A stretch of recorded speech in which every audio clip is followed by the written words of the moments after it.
Everyone, welcome to मार्गदर्शन bye Vicky. PGT Hindi की जो क्लासेस है वो स्टार्ट हो चुकी है। आज हम सबसे पहले इसमें देखने वाले हैं प्रीवियस ईयर क्वेश्चन में जो है पीजीटी में झारखंड से आपके जो क्वेश्चन पूछे गए थे, जो 2017 में आपकी एग्ज़ाम हुई थी, उससे रिलेटेड कुछ मैं क्वेश्चन आपके लिए लेकर आई हूँ। तो ये टीजीटी के जो स्टूडेंट्स हैं उनके लिए भी बहुत फ़ायदेमंद है और पीजीटी के लिए भी काफ़ी फ़ायदेमंद होगा। अगर आप हमारे चैनल में नए हैं, आपने अभी तक चैनल को सब्सक्राइब नहीं किया है, तो इसी तरह की वीडियो को पाने के लिए चैनल को सब्सक्राइब कर लिए और हमारी वीडियो के नोटिफिकेशन को सबसे पहले पाने के लिए बेल आइकन को प्रेस करना ना भूलें।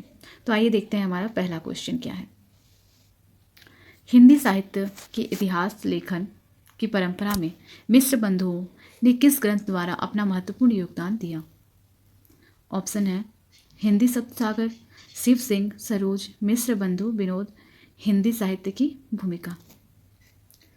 आप लोग कमेंट में इसका आंसर देने की कोशिश करेंगे। जब आप इस वीडियो को देख रहे होंगे तो कमेंट में आंसर करने की कोशिश करें।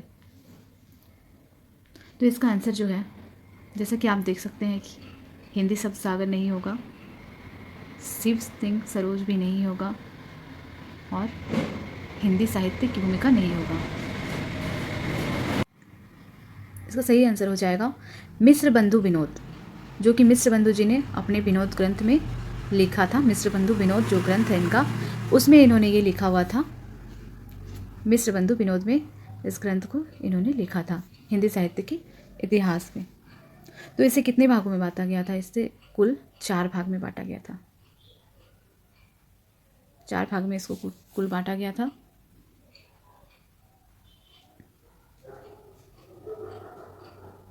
इसे कुल 4 भाग में बांटी गई थी।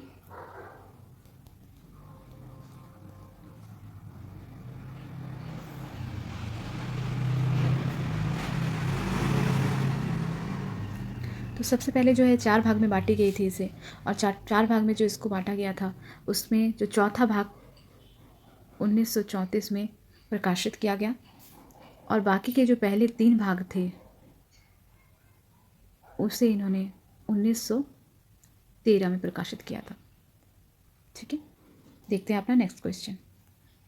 नेक्स्ट क्वेश्चन है हमारा, साहित्य के इतिहास के संदर्भ में निम्नलिखित कथन किसका है? प्रत्येक देश का साहित्य वहाँ की जनता की चित्तवृत्ति का संचित प्रतिबिंब होता है। तब यह निश्चित है कि जनता की चित्तवृत्ति के परिवर्तन के साथ साथ साहित्य के स्वरूप में भी परिवर्तन होता चला जाता है। ऑप्शन है आचार्य रामचंद्र शुक्ल, आचार्य हजारी प्रसाद द्विवेदी, राम कुमार वर्मा, बच्चन सिंह। आप लोग आंसर देने की कोशिश कीजिए। तो इसका आंसर जो है हमारा आचार्य हजारी प्रसाद द्विवेदी नहीं होगा, राम कुमार वर्मा नहीं होगा, बच्चन सिंह नहीं होगी। ओके, इस पंक्ति में ये कहा गया है कि चित्तवृत्ति में परिवर्तन वहाँ की जनता के चित्तवृत्ति में परिवर्तन का प्रतिबिंब होता है। बिल्कुल सही बात है। किसी भी देश की जो है उनकी जनता, वहाँ के रहने वाले लोगों की जो भावना है, उसकी भावना उनके साहित्य में उनके देश की परिवर्तन में दिखाई पड़ती है। वहाँ पर होने वाले परिवर्तन पर दिखाई पड़ती है, जो कि उनका प्रतिबिंब होता है। तो ये जो कथन है, यह कथन कहा गया था आचार्य रामचंद्र शुक्ल के द्वारा। इसका सही आंसर है आचार्य रामचंद्र शुक्ल जी ने ये कथन कही थी। आइए देखते हैं नेक्स्ट क्वेश्चन। नेक्स्ट क्वेश्चन है हमारा, बहुत दिनन थे मैं प्रीतम पाए, भाग बड़े घरी बैठे आए, मंगलाचार माही मन राखो, राम रसैया रमना चासो। किसकी पंक्तियाँ हैं? उत्तर देने का प्रयास कीजिए।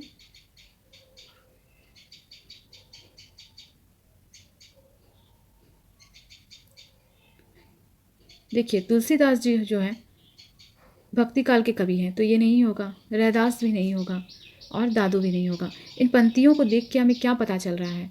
इन पंक्तियों को देख के हमें ये पता चल रहा है, ये निर्गुण जो उपासक थे कबीर जी, उनके द्वारा ये पंक्तियाँ कही गई है। कबीर जी जो थे मूर्ति पूजा पे विश्वास नहीं करते थे। वो लौकिक, भावात्मक और रहस्यवाद पे बिलीव करते थे। वे उनके अनुसार ईश्वर क्या है? निराकार है और निर्गुण है। कबीर जी निर्गुण भक्ति पे विश्वास करते थे। मूर्ति पूजा जो हम करते हैं उसमें हम एक थॉट बना लेते हैं कि भगवान ऐसे होते हैं, उनकी आकृति ये है, वो इस तरह से इस तरह से वो दिखाई देते हैं, हम ये मानते हैं। लेकिन कबीर जी क्या था, कबीर जी का ये मानना था कि ईश्वर जो है निराकार है, निर्गुण है, उनका कोई गुण ही नहीं है, और उन्हें हम किसी भी एक एक कैटेगरी में नहीं रख सकते हैं, उन्हें हम एक आकार में नहीं मान सकते हैं। वे राम की भक्ति तो करते थे, परंतु वो उनका क्या था, मूर्ति पूजा पे वो विश्वास नहीं करते थे। तो यही वो कारण था जिसकी वजह से वह निर्गुण भक्ति पे विश्वास करते थे। नेक्स्ट क्वेश्चन देखते हैं हमारा, कबीर की भाषा के संदर्भ में कौन सा वाक्य गलत है? आंसर देने का प्रयास कीजिएगा। चलिए मैं इसका सही आंसर आपको बता देती हूँ। कबीर जी के टाइम पे क्या होता था, कबीर जी पहले लोगों में इतनी अंधविश्वास थी, इतनी ज़्यादा लोग किसी भी बात पे विश्वास कर लेते थे, कोई कुछ कह देता था तो उस पर विश्वास कर लेते थे। तो सीधी बात आप किसी से करो तो वो कहते थे कि सीधी बात कैसे बोल रहा है, ज़रूर इसमें कोई ना कोई मतलब है इसका। तो लोग इस तरह से किसी भी बात को लेते थे। तो कबीर जी जो है, उनकी जो भाषा थी, कहीं ना कहीं भाषा क्या थी, गंवारू लगती है। जी हाँ, बिल्कुल, कबीर की भाषा जो है गंवारू लगती है। कबीर की भाषा गंवारू थी, काफ़ी रूखापन था उनकी भाषा में, खरापन था, कड़क सा टाइप से बोलते थे, उनकी भाषा में अक्खड़पन थी। तो तीनों ही चीज़ यहाँ पर आप देखते हैं कि सिमिलर है, तीनों ही चीज़ें थी उनकी भाषा में। लेकिन यहाँ पूछा गया है कि गलत क्या है, साहित्यिक कोमलता है।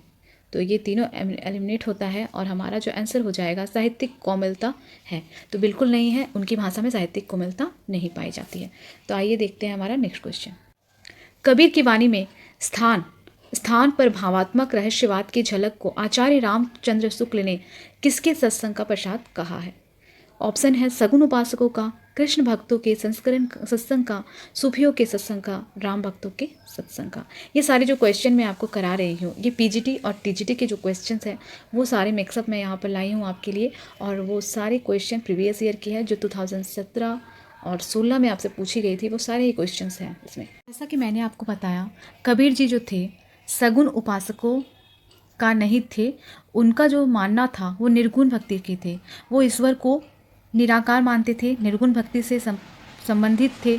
तो यहाँ पर आप देख सकते हैं कृष्ण भक्ति, राम भक्ति और सगुन भक्ति तीनों ही एक टाइप की चीज़ें हो जाती हैं।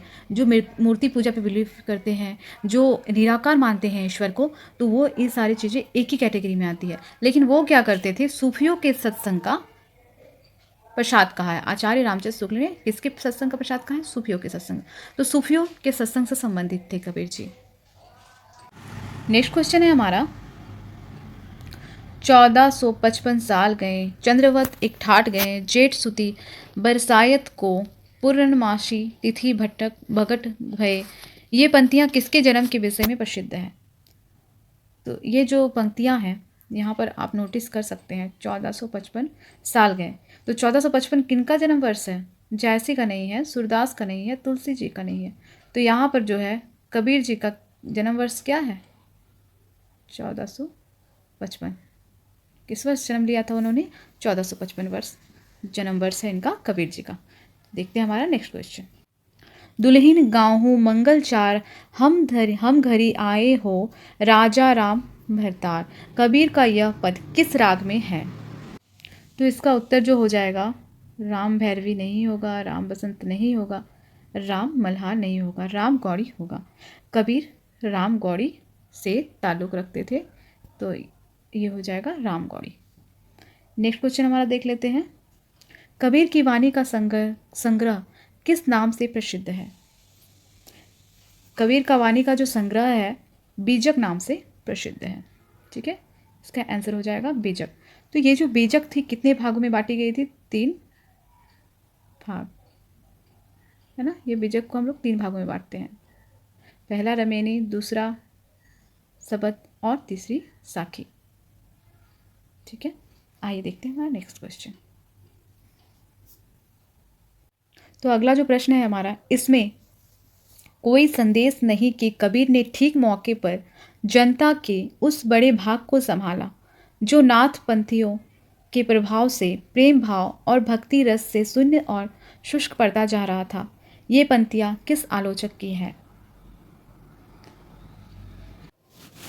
तो यहाँ पर देख सकते हैं जो ये कबीर जी की कही गई जो बात है, इसकी आलोचना किसने की है।